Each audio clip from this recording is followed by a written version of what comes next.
নবীজি বলেন দুই জিনিস কখনো বৃদ্ধ হয় না।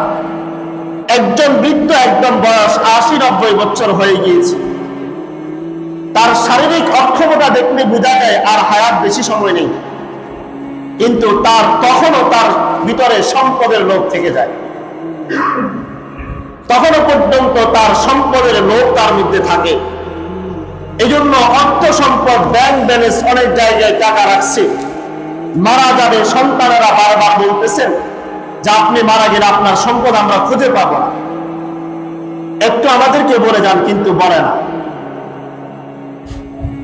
সম্পদ নিয়ে ভাই ভাই ঝগড়াঝাটি চলে, কিন্তু বাবা সম্পদ ভাগ করেও দেয় না, সন্তানদেরকে বুঝিয়েও দেয় না, ঘর বাড়ি তৈরি করার নির্দেশও দেয়।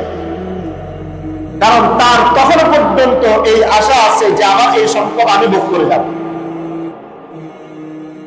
এই জন্য রাসূল বলেন মানুষের দুই জিনিস কখনো বৃদ্ধ হয় না। এক নাম্বার তার দীর্ঘ হায়াত কামনা করা, আর দ্বিতীয় নাম্বার সম্পদের লোভ। একদম বার্ধক্যে থাকাকালীন বিছানার মধ্যে শুয়ে শুয়ে তখনও বলে ওই জায়গায় ঘর একটা করতে হবে, ওখানে একটা বাড়ি করতে হবে, ওই জায়গায় একটা ফ্ল্যাট কিনতে হবে। তো এই জিনিসের কারণে মানুষের দুনিয়া ধ্বংস হয়ে যায়।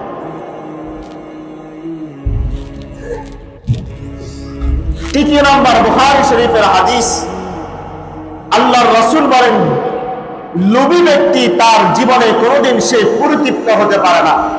সম্পদের লোভ যার ভিতরে যত বেশি, এই বান্দা দুনিয়াতে থাকাকালীন কোনোদিন সে পরিতৃপ্ত হতে পারে না। عن ابن عباس رضي الله تعالى عنه قال قال رسول الله صلى الله عليه وسلم لو كان لابن آدم واديان من ذهب من ماء لو كان لابن آدم واديان من ماء لابتغى ثالثا। নবী বলেন কোন একজন মানুষকে যদি দুই পাহাড় সমপরিমাণ সম্পদ দেওয়া হয়,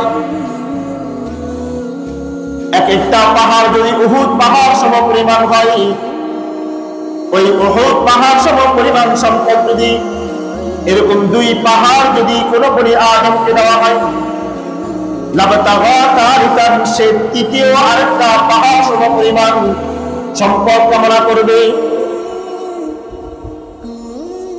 ওয়ালা ইয়ামলাউ জাওফা ইবনি আদম ইল্লা তুরাব,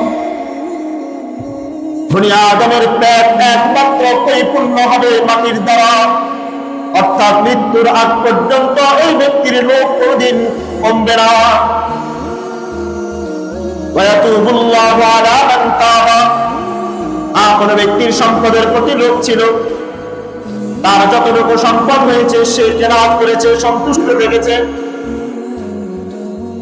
এরপর আল্লাহ তাআলার কাছে তওবা করেছেন, আল্লাহ তাআলা তার তওবা কবুল করবেন। এই হাদিস দ্বারা রাসূল বলেন যদি দুই পাহাড় সমপরিমাণ কাউকে সম্পদ দিয়ে দেওয়া হয়, লাবতাগা সালিসান, সে আরেক পাহাড় সমপরিমাণ সম্পদ কামনা করবে যে আমার আরেক পাহাড় সমপরিমাণ সম্পদ দরকার। নবীজি বলেন একমাত্র তার এই পেট পরিপূর্ণ হবে যখন তার মুখের মধ্যে মাটি ঢুকবে, অর্থাৎ কবরে যখন দেখা হবে তখন তার এই লোভ কমবে। এর আগ পর্যন্ত বনি আদমের লোভ কখনোই কমবে না।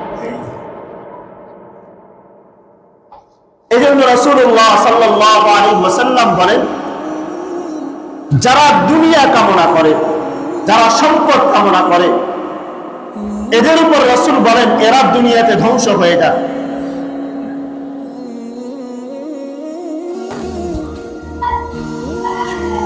এদের ধ্বংস কামনা করে রাসূল দোয়া করবেন। বুখারী শরীফের হাদিস, عن أبي هريرة رضي الله تعالى عنه قال قال رسول الله صلى الله عليه وسلم تعس عبد الدينار والدرهم والقطيفة والخميصة। নবী বলেন যারা ধন সম্পদ কামনা করে, যারা ধন সম্পদের গোলামি করে, যারা অর্থ সম্পদের গোলামি করে, যারা দামি দামি জামা কাপড়ের গোলামি করে, তাই তাবদাদ দিনার, এদের উপর দুনিয়া ধ্বংস হয়ে যাক, এদের দুনিয়া ধ্বংস হোক, আখিরাত ধ্বংস হোক। কেন? যদি এদেরকে সম্পদ দেওয়া হয় তাহলে তারা খুশি হয়, যদি না দেওয়া হয় তারা অসন্তুষ্ট হয়। যদি আল্লাহ তাআলা সম্পদ দেন তাহলে আল্লাহ তাআলা প্রতি সন্তুষ্ট, আর যদি আল্লাহ তাআলা সন্তুষ্টি না দেন, সম্পদ না দেন, তাহলে আল্লাহ তাআলার উপর অসন্তুষ্ট। এজন্য রাসূল বলেন যারা সম্পদের গোলামি করে এরা ধ্বংস হয়ে যায়, এদের ধ্বংস অনিবার্য, এদের দুনিয়া ধ্বংস, আখিরাত ধ্বংস। কারণ এরা সম্পদের গোলামি করে, অর্থ সম্পদের গোলামি করে।